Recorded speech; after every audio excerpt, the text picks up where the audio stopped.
RMC, 6h, 9h, Bourdin Direct. Bien, notre invité Pascal Brice, que j'ai interviewé bien souvent. Pascal Brice, vous avez des souvenirs? Vous étiez sur un parking à Calais en direct le matin pour nous parler des migrants. Pascal Brice avait dirigé donc l'OFPRA, l'Office français de protection des réfugiés et apatrides. D'ailleurs, toujours pas de successeur. Vous n'avez toujours pas de successeur, ce qui est assez étonnant d'ailleurs. Et les associations commencent à s'inquiéter. Bien, sur le fil de l'asile, chez Fayard, 6 ans à la direction de l'OFPRA, Pascal Brice. On parlait du droit d'asile. Le droit d'asile, j'ai vu les chiffres, il y a de plus en plus de demandes d'asile. L'année dernière, 2018, on a encore battu un record de demandes d'asile. Pourquoi ? Pourquoi est-ce qu'il y a de plus en plus de demandes d'asile et il n'y a pas forcément de plus en plus d'immigration ? Oui, parce que c'est en fait... vous avez à la fois des gens qui fuient des guerres et des persécutions.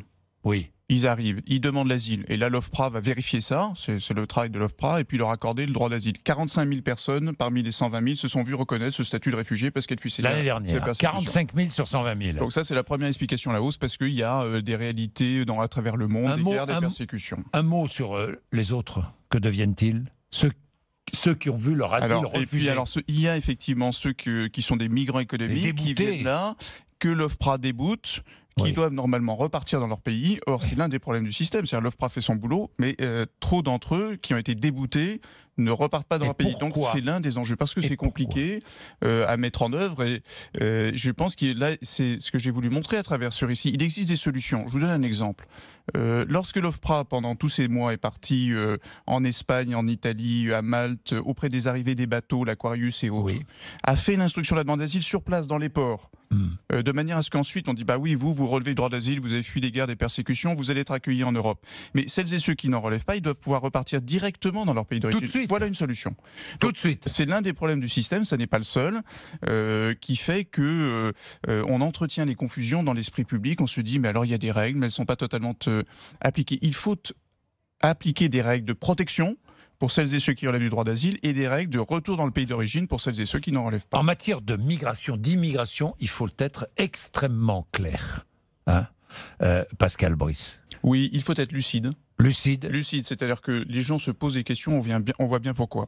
Il faut être aussi clair dans les mots que l'on emploie. Refuser les instrumentalisations. C'est pour ça que j'ai voulu faire ce livre. Parce que vous savez, pendant ces 6 ans, vous le savez bien, les discours politiques, simplistes, réducteurs, il y en a trop, il y en a pas assez.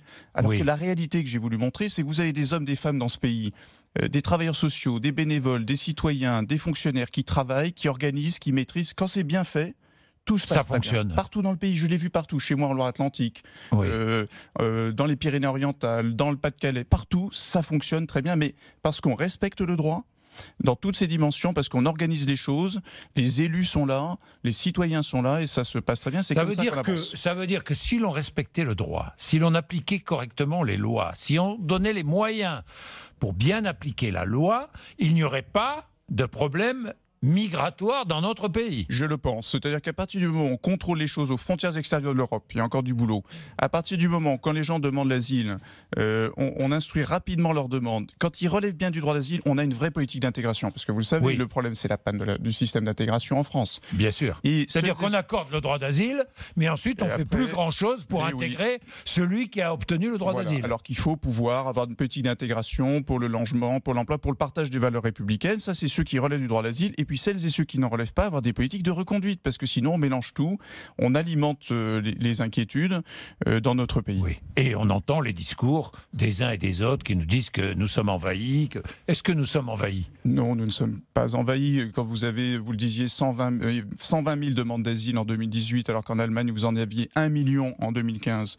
Quand vous savez que la France, quand on prend par habitant, est le 13e pays en Europe pour l'accueil des demandeurs d'asile, nous ne sommes pas envahis, mais nous sommes dans une situation d'interrogation et peut-être même de crise sociale, identitaire, en France, en Europe, aux États-Unis, partout dans le monde développé. Aux États-Unis, et donc, dans ce contexte-là de désunion européenne, aussi d'incapacité des Européens à avoir des systèmes qui marchent, dans ce contexte-là, la question de l'asile, de l'immigration est évidemment extrêmement sensible. C'est pour ça qu'il faut y répondre en étant sûr de ses valeurs, parce que accueillir les persécutés, ça, on l'a au fond de nous-mêmes, et le faire de manière organisée et maîtrisée. Et ne pas accueillir tout le monde. On ne peut pas accueillir tout le monde. Et l'appel d'air les affirmations entendues ça et là, nous disant que si l'on accueille trop, on envoie un message à toutes celles et ceux qui veulent quitter leur pays ou leur continent. C'est quelque chose que j'ai entendu sans cesse pendant 6 ans et je ne connais rien de plus faux.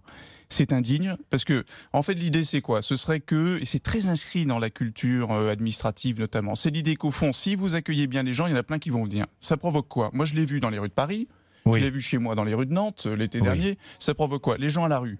C'est indigne. Ça met tout le monde en colère. Hein. N'importe quel parti politique, les gens, quand ils voient d'autres à la rue, ils détestent. Hein. On déteste tout ça. Et en plus, c'est inefficace. Les gens qui ont franchi, ceux qui ont franchi dans leur parcours d'exil, le fait d'être à la rue et qu'on leur pourrisse la vie en France, ça ne change rien. Donc la solution, elle existe. Je le montre dans ce livre. Quand vous prenez les gens en charge rapidement, vous les hébergez, simplement vous ne les laissez pas trader, vous statuez vite sur leur situation administrative. Évidemment. Ouais. Vous en tirez les conséquences. Vous relevez du droit d'asile, vous êtes intégré. Vous ne relevez pas du droit d'asile, vous repartez. Alors ça marche. Il suffit d'appliquer la loi. Voilà. Tout simplement. Voilà. Merci Pascal Brice. Sur le fil de l'asile, chez Fayard, c'est passionnant, hein, pour maîtriser ces sujets. Des sujets qui doivent être maîtrisés, je le dis bien clairement. Est-ce que vous êtes favorable aux quotas d'immigration économique? Je suis favorable à ce que on sanctuarise le droit d'asile, ça on n'y touche pas, et qu'au-delà, oui, on ouvre un débat sur comment maîtriser l'immigration économique légale avec des quotas ou d'autres systèmes. Oui, je pense qu'il faut se poser ces questions-là. Merci Pascal Brice. Merci, vous êtes sur RMC, c'est passionnant.